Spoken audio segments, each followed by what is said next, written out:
It's a body switch movie where the body switch doesn't happen until about 30 minutes into the film.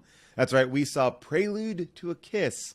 And you know what that means. Oh, happy Valentine's Day, everyone. It is time for another How Did This Get Made? Matinee Monday. And you know what? We are keeping the theme of love. We have just saw the beautifully romantic Kate and Leopold, and we are keeping this Meg Ryan rom-com train running. But this time we are adding the very hairy-chested Alec Baldwin into the mix. This movie is weird. Like, straight up weird. It was a very popular play that was translated into a film, and you can tell that didn't change much, and that makes for a very weird movie. I mean, just things that probably worked great on stage do not translate well here at all. For example, the woman who carries around a big bowl of chips for that entire scene. I know that was supposed to be funny. Plus, we're going to talk about some of the weird product placement. I mean, this is... it's a bizarre one. Molson gets a lot of front and center attention. It's a New York movie where Molson is the #1 beer drank. Plus, it is a crossover episode. And as a matter of fact, it is the last episode that we shot in studio or recorded in studio before the pandemic. And we did it with the two greats. You know them, you love them. Andy Greenwald, Chris Ryan from The Ringer. They join us. There is no June, and I'm so upset because June would have had so much to say about the Doritos in Alec Baldwin's chest hair. Anyway, take a listen to a clip of Prelude to a Kiss. In 92, it was still like, product placement was pretty, like, it was not very common. So if a brand showed up in a story, it was usually for a reason.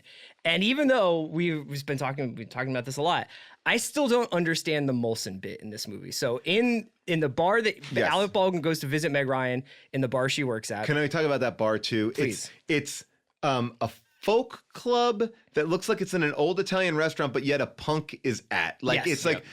It seems like no one, like, it's like... And in the background in one scene, like, the Marvelous Mrs. Maisel does a set. Yes. Like, it kind of has like well a be. Scorsese After Hours feel. Yes. But like with we couldn't get any of those actors. Yes. Oh, yeah.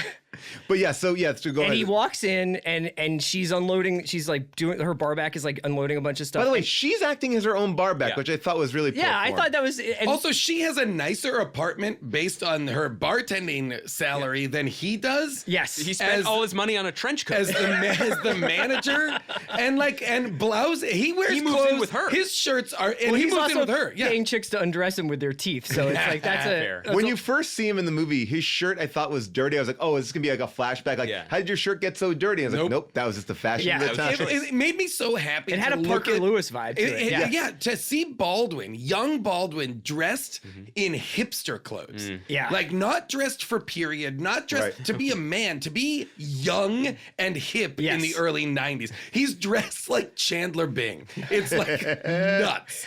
So they go into this bar. He goes to visit her, and she is very, very clearly unpacking a case of Molson. Yes. Molson is a Canadian lager, I believe. Sure. I've had it before. It's available sometimes in America. It's super okay. It's not the beer of Chicago, where this movie purports to be set. I'm 42. I can safely say I have never, ever heard anyone say, "Do you want a Molson?" Yeah, so I've never. much so. Do you guys have a Molson? Even though it was obvious that there is a case of Molson in front of So you. I've much never so, seen yeah. anyone. I'm going to go on record and say I don't think I've ever seen anyone drink a Molson. When it was said in the movie, do you have a Molson, or I'll take a Molson, or whatever he says. It might as well have been as if someone said, "Oh, are you flying today?" And you were like, "Yes, I'm flying on Pan Am."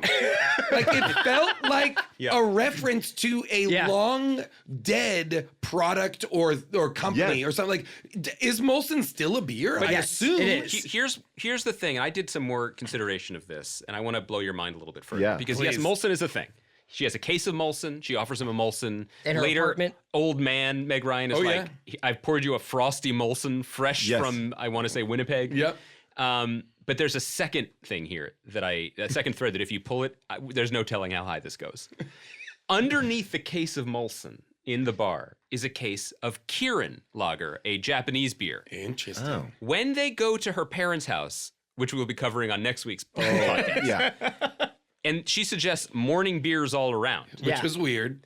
The parents drink exclusively Kieran Lauder. As most people, most retirees who live in suburban Chicago So- would. Well, this is the 90s, before craft beer. This is when everything was imports. Right. It's true. but Heineken. The question Grolsch. is, did beer big distributor pay for this movie? That's what I'm kind of wondering. Gotta it's be. not just Molson. Gotta be some It was- big.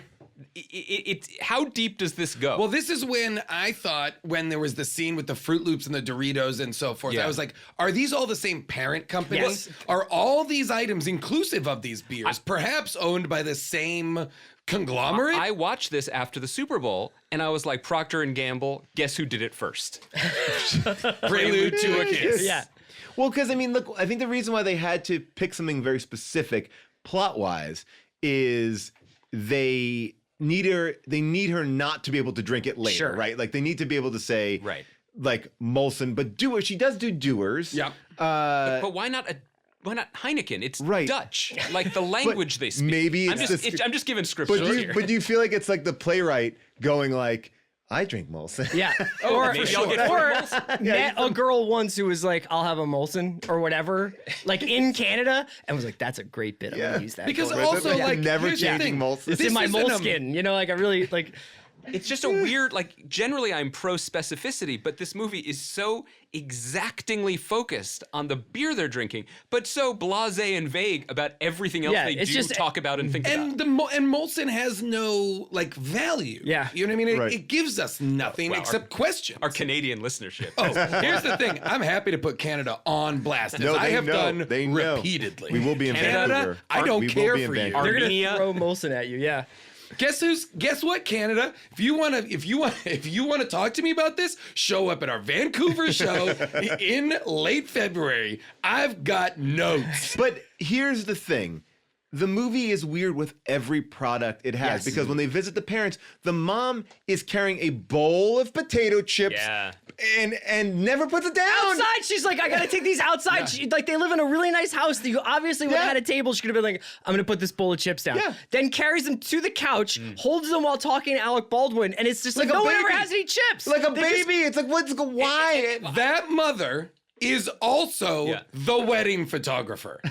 Patty too. What? Yeah. She's taking the pictures of true. them on the balcony on the second floor. She's not in that picture It's- because she's taking it. They're quite well off. They spirit Seemingly. their daughter away to London on a moment's notice. But aren't they on the? Don't they have like a lakefront lakefront view, Yeah, yeah. it's gorgeous. It's again, and I'm sorry to steer this towards trying to make excuses or plausibility here, but I do think the mom carrying an econo-sized bowl of chips throughout a scene slays on Broadway. Because you're Yes. constantly watching it and you're like, how funny. She hasn't put it down. She's got business. But if you only cut to her once every 8 lines in coverage, it's just bizarre. Yeah. And I will say, just if you are listening and you've not seen this movie, so far nothing weird has happened. That's right. This is just That's a the normal romantic part. comedy. 24 minutes in, 24 minutes Yeah. in, I said, what is this movie about? What is the plot? How much? It would be 20 more minutes later until the body swap Because happened. if you have younger listeners, like, I do We think it's don't. worth. I figured not. I was being There's no nice. young people. And if you're young and you're listening, unsubscribe right now. Get back to Canada. You get out of here. Go back to TikTok.